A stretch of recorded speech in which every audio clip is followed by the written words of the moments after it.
Pierre, on est ici à l'Hôtel de Ville, la ville de Beaupré, pour faire un lancement d'année, voir certains éléments. En premier lieu, j'aimerais vous souhaiter une belle année 2025. C'est réciproque. Je vous souhaite à vous et à votre organisme une très bonne année, ainsi qu'aux citoyens et citoyennes de la ville de Beaupré. Donc, dans les bonnes nouvelles, déjà en début d'année, c'est le budget, tout ça, et on apprend qu'au niveau des taxes, on parle d'une baisse moyenne de 5,5, c'est bien ça? C'est tant bien ça. Nous avons eu un nouveau rôle d'évaluation dont la photo a été prise en juillet 2023. On a conclu à une augmentation de l'évaluation moyenne des maisons de 37 %.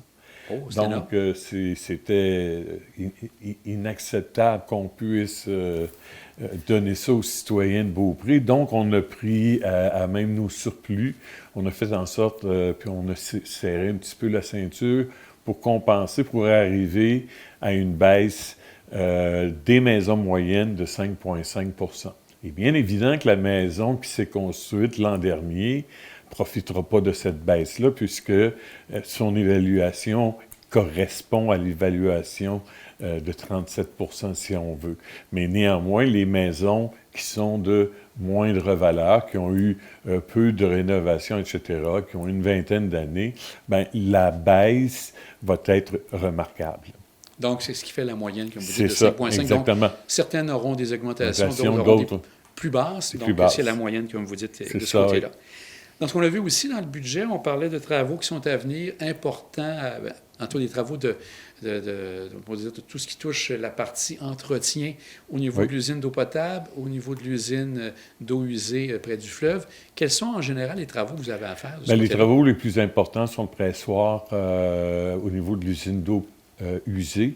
Vous savez que nous recevons les boues, les déchets, si on veut, sanitaires des villes de Saint-Féréol, Saint-Joachim, Sainte-Anne-de-Beaupré.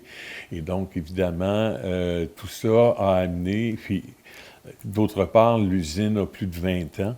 Donc, oui, il y a un maintien, un entretien normal à faire pour, évidemment, que l'équipement soit périn. D'autre part, pour la station d'eau potable, il y a un entretien normal qui est fait. Et donc, ça aussi, nous en sommes à notre... c'est 2008, donc ça va faire 17 ans qu'elle est en opération. Donc là, ça aussi, on a des travaux à faire de ce côté-là. côté-là. À faire de ce côté-là. Aussi, un élément qui doit montrer que le centre multifonctionnel est bien occupé parce qu'on parle de rechanger la surface du gymnase. Donc, ça a été utilisé beaucoup, de ce que je comprends? Bien, ça a été utilisé. Ça a été... au début, on n'avait pas remarqué les défauts sur le plancher du gymnase parce que les activités qui s'y faisaient, c'était surtout du badminton, du basketball, des choses, puis le camp d'été, évidemment. Mais lorsque le piquet-ball est entré, là, on a vu un impact négatif de la surface. Tous les joueurs constataient qu'il y avait des faux rebonds. Les joueurs allaient jouer ailleurs, puis s'apercevaient que c'était beaucoup mieux, etc. Donc, depuis quelques années, le club de piquet-ball de la côte de Beaupré, c'est-à-dire de Beaupré, faisait pression pour qu'on puisse changer cette surface-là. Donc, dans un premier temps, ce que nous faisons en ce moment, c'est une étude de caractérisation, à savoir pourquoi il y a des difficultés.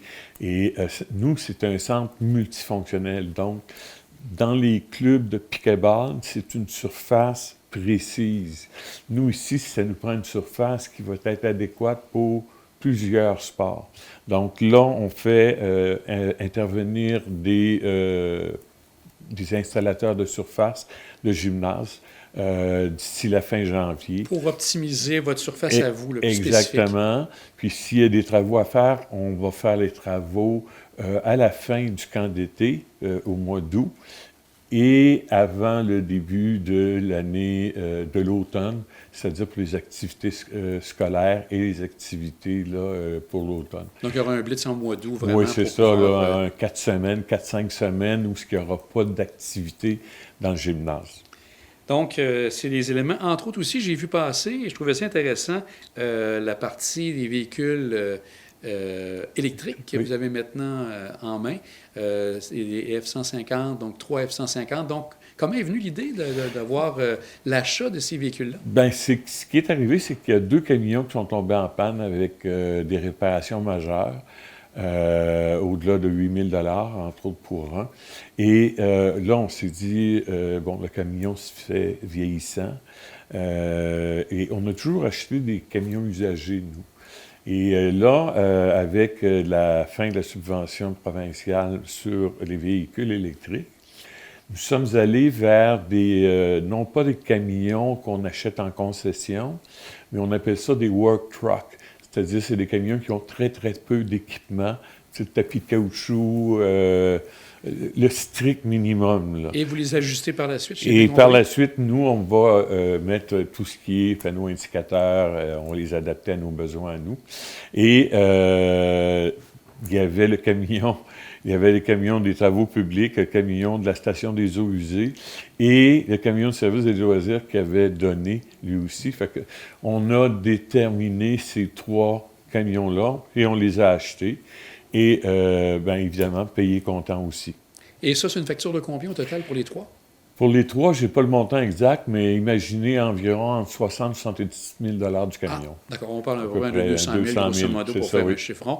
Ça a dû aussi avoir des bornes d'ajustement, les bornes de recharge qui sont au garage municipal à ce Au moment-là? garage municipal, nous sommes en train d'en installer une aussi à la station d'eau potable. Oui, c'est les 2 endroits là, qu'on va mettre les bornes de recharge, extérieures et intérieures, parce qu'il faut comprendre que les camions, le week-end, résident à l'intérieur. Et donc, là, ça nous prenait des bornes de recharge. En passant près de Saint-Joachim, vers Saint-Joachim, on voit bien sûr du mouvement du côté de l'ancienne usine de pâte et papier à Beaupré. Oui. Donc, il y a du gros travail qui est en train de se faire de ce côté-là pour la décontamination. Oui, c'est toujours pour la décontamination. La compagnie AIM croyait avoir terminé la décontamination des sols, ce qui est fait. Mais sauf que il y avait encore une partie à défaire. C'était toute la dalle de béton où reposait l'usine. Fait que vous imaginez l'épaisseur du béton qu'il y a là.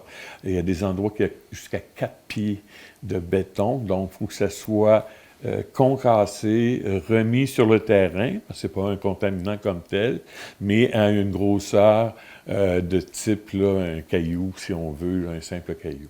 Et donc, là, comme vous dites, c'est en train de se faire.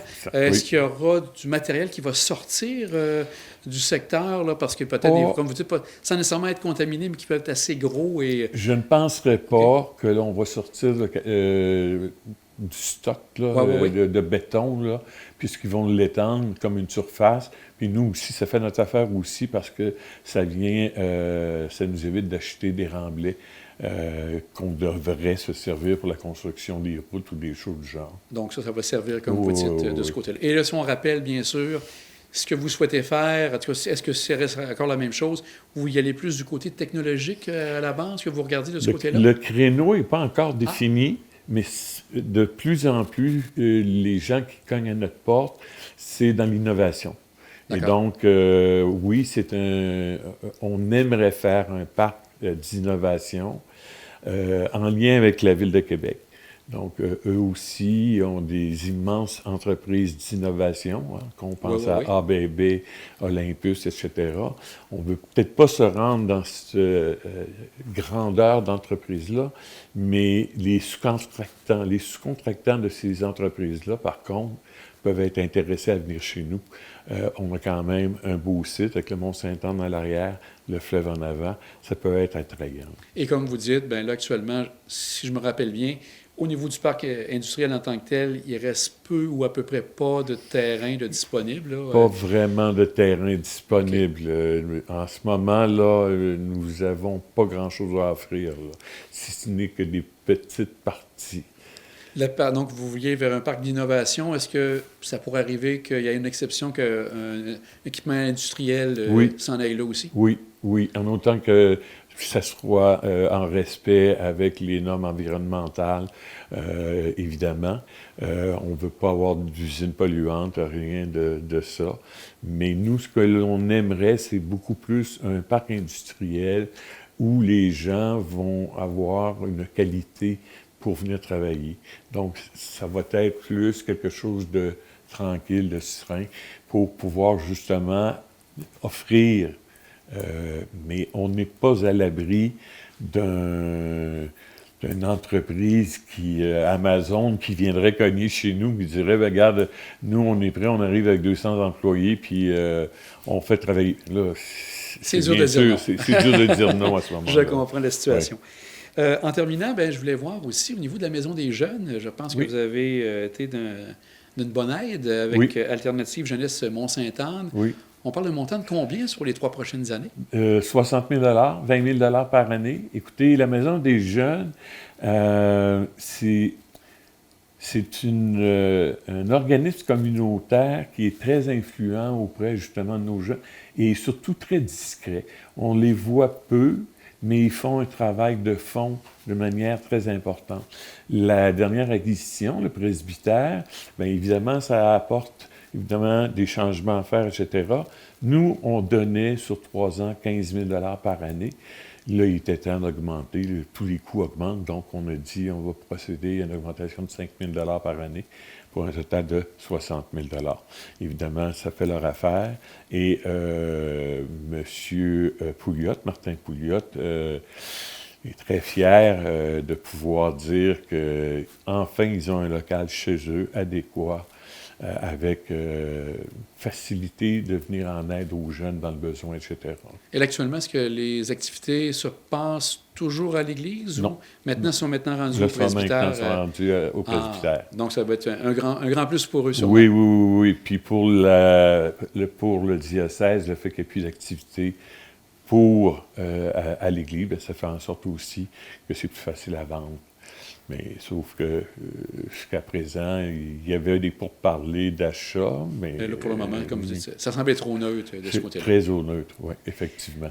Bien, ça fait un bon tour d'horizon, Pierre, et on aura l'occasion de se reparler sûrement au cours de l'année 2025. Un grand merci à vous. Ça me fait plaisir, Jean.